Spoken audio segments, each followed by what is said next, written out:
what is your natural leadership style? You might want to underline natural. Because there's a certain style you have of leading today that may not be your natural style at all. I'd like to help you discover what is your natural style as compared to maybe what you're using. And if you're using your natural style, how do you maximize that? But there are basically only two styles of leading that I've seen that I would distinguish for you. And all the leaders I've worked with, you've got two basic styles. And the styles are these. You've basically got a surgeon style over here and a coaching style over here. And you may think, well, I think I'm somewhere in between those as I begin describing what they are or how they work. You may think, I'm sort of in between. I say, no, you're not. You can operate in between. You may be forced, or it may be appropriate for you to operate in between, or you may be operating in between because of someone you've watched or modeled after. But you are one or the other. I'll help you see which you are and how to maximize it. Neither of these styles are good or bad, right or wrong. They're both, you can have presidents of your nation in either side, but they're very, very different. I'm not trying to teach you to be one or the other. What I'm trying to do is help you understand which you are and how to maximize that. And what some of the, if you will, maybe the downsides of what you have to be aware of in your style, and sort of how to understand the style of those that you report to, if any, and those on your staff if you report to, or your colleagues. It just helps you have eyes to see the important role leadership style plays and how effectively you can deal with a group of people.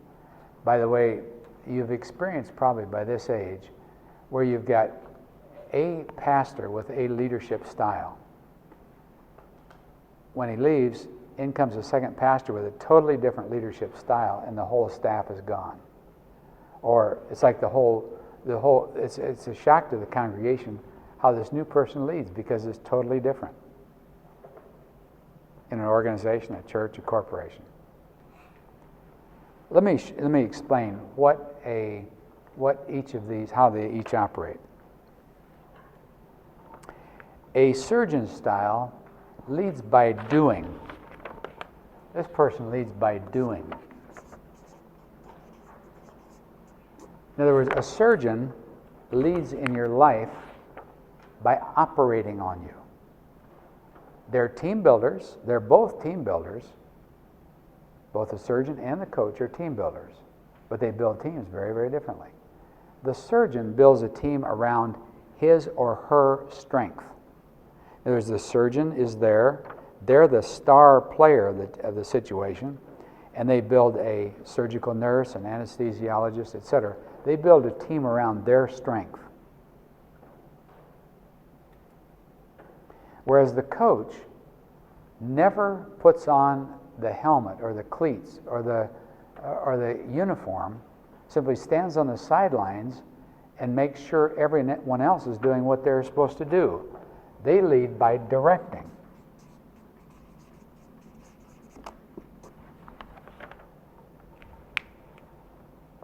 Totally different. Now the surgeon is like a playing coach.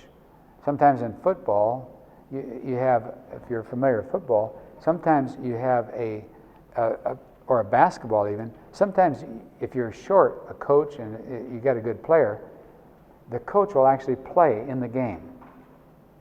They'll actually play a part in the game. They'll play a position, and they're the coach at the same time.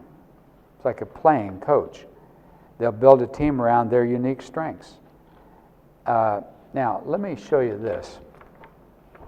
If you give a surgeon-style leader a team of corporate vice presidents, they tend to see them as personal assistants. It's like, how do you operate around my strength? And so they will see all of these people as sort of personal assistants rather than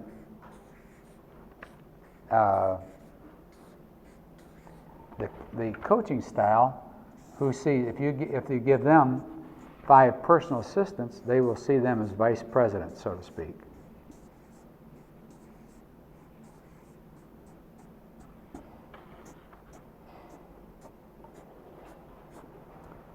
But talking about the surgeon right now for a minute, there is a key word. If you are a surgeon style leader, there's a certain word you really need to understand about yourself. If you're reporting to a surgeon style leader, you really need to understand this one word, and that word is trust. A surgeon style leader divides their entire staff into people I trust, I don't trust, and I don't know yet. And they draw a line, and that line is anyone below the trust line, meaning I trust them, they abdicate. What I mean by abdicate is that I had one client who saw people reporting directly to them, but they only had reporting about once a year. They didn't have regular meetings. You may know the name Bill Bright, the founder of Campus Crusade for Christ, and now his name is Crew. And he had a person reporting to him. You may know the name Josh McDowell. Well, Josh reported directly to Bill Bright. But here's the way it would go at the annual conference. He'd say, Josh, you remember you report directly to me, right? Yeah, I do, Bill. Great, see you next year. Dennis Rainey, head of the family ministry. You report directly to me. You know that, Dennis. Yep, see you next year. You know, it's like, that was all the reporting they did. He had basically abdicated them because he trusted them totally. He simply gave it to them and said, see you next year. You may say, how irresponsible. I say, part of the genius of the movement is he chose people he trusted and let them do it, and the whole thing grew. Now, that's not the only reason, but it's like there's a certain sense in which he let them develop their own organizations, all of which still reported to Crew and paid a fee to Crew. I say, was that wrong? I don't think so. It was a stylistic judgment call with people he trusted. Now, some of you feel very micromanaged.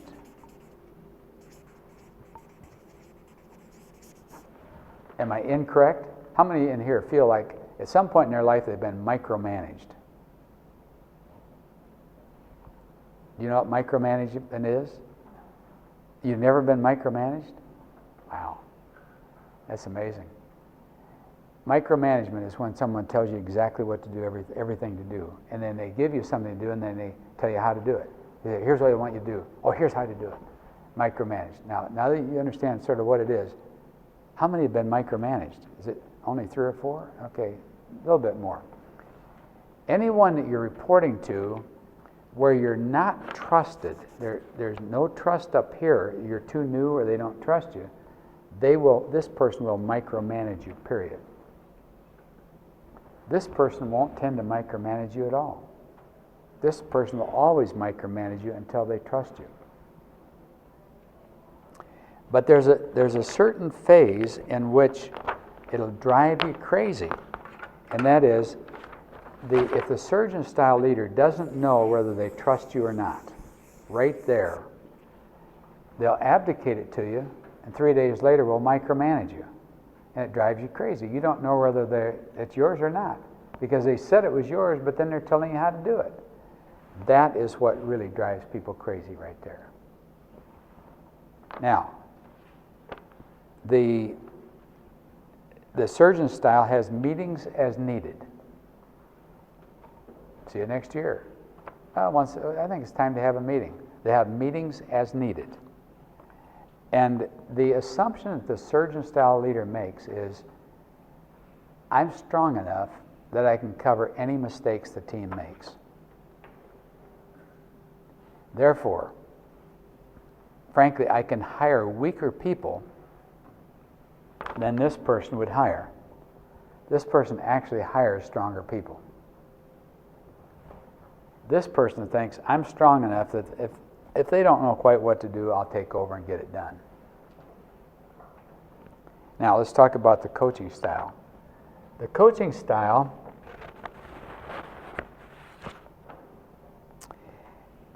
is the sidelines coach, not the playing coach. They stand on the sidelines and make sure that the team has got what they need, the uniforms, the plays, etc.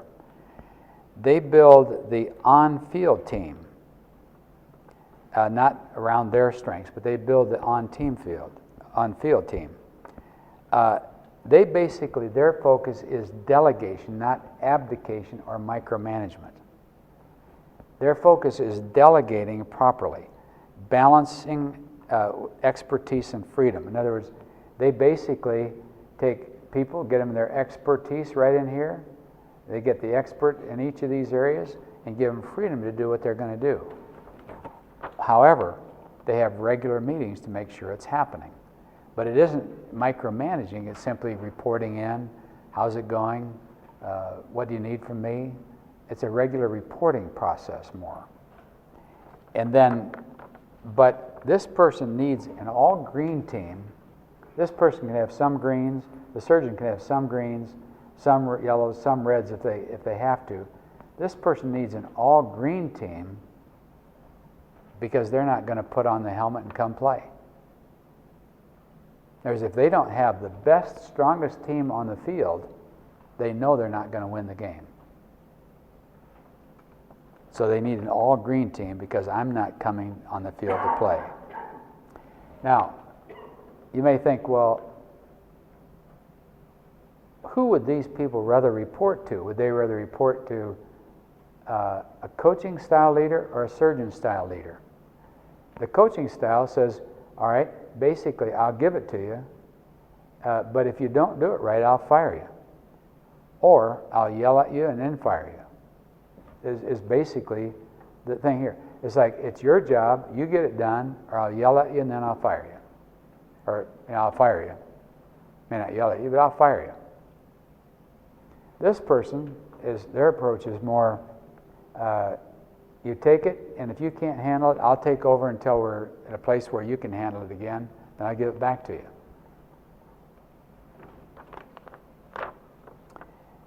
Now, you can function in either style. Everyone in the room can function in either style. But you don't have a preference for either style. Because what you do is to see which style you really prefer, you look actually at your backup style. You look at what do you do under extreme pressure. Let me show you what each of these do under extreme pressure. Now, I'd quickly point out, if there's not extreme pressure, if there's just pressure, both sides will try to coach the team. In other words, this person will coach the team before it gets really extreme pressure. And this person will coach the team, meaning they'll try to teach the team how to play it better, etc.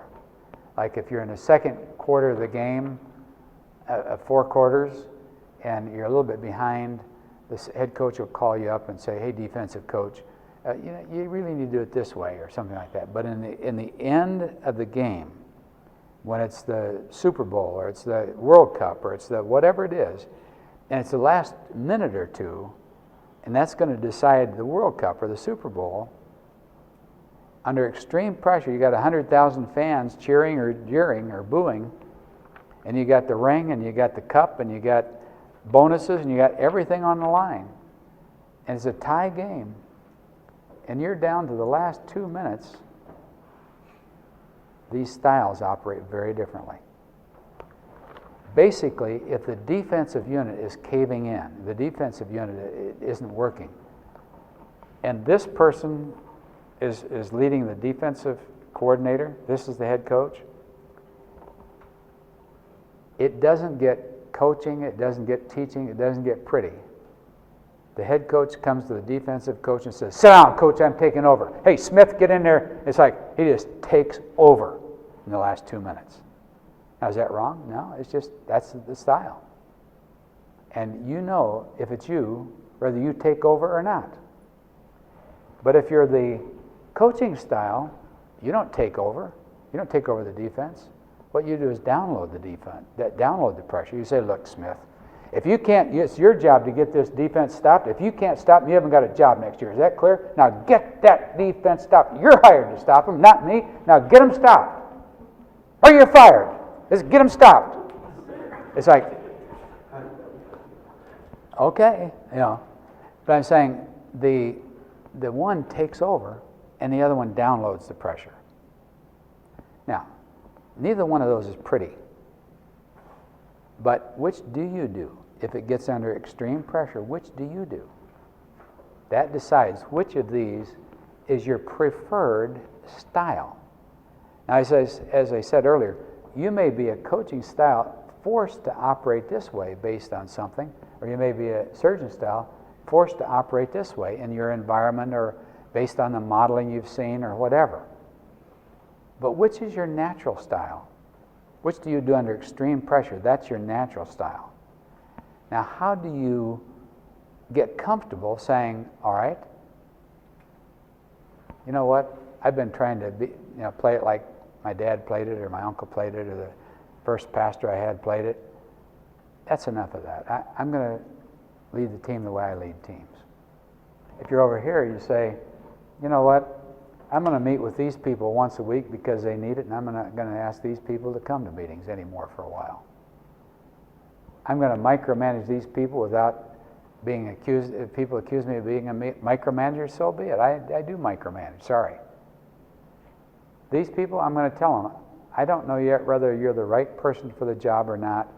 By the way, let me stop right here and give you a word that's a magic word. And that, it doesn't sound like a magic word, but it is. It's the word fit.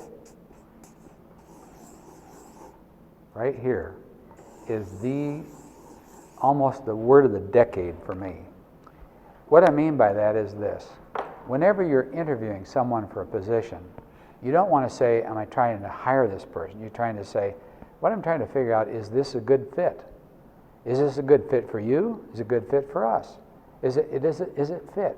Because if you don't fit here, we want to have you move your family clear across the county, clear across the continent to work here, only to find out it isn't a good fit. When you go to fire someone, you say, you're an amazing person. You got tremendous strengths, but you know what? It isn't a good fit for you here. And I don't want to keep you in a position where it isn't a good fit. That word fit helps in so many areas. You don't want to lose track of that. Because what you're trying to do is make sure that it's a good fit for every person on your team. But you basically say, I'm trying to figure out whether you're the right fit right now. And I don't know whether, to basically abdicate it to you or micromanage you, but right now you're going to have to put up a little micromanaging because I don't know yet. Over here, you say, you know what? I've been trying to do it this way, trying to take over if they fumble the ball or whatever.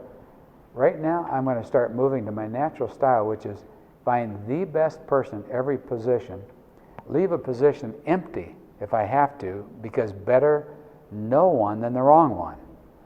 This tends to say better anyone than no one, because better anyone, as long as they're sort of qualified, I can fill in what they need. This one tends to say better no one than the wrong one. I say, if this is you, be you. Get to where you're comfortable saying, look, I'm not going to play the game. Now, let me point this out. In a small church, a small organization, where you're just getting started, in a startup phase, you almost have to do it this way. Because you don't have people to put on the team. You have to sort of fill in and make do and sort of run it.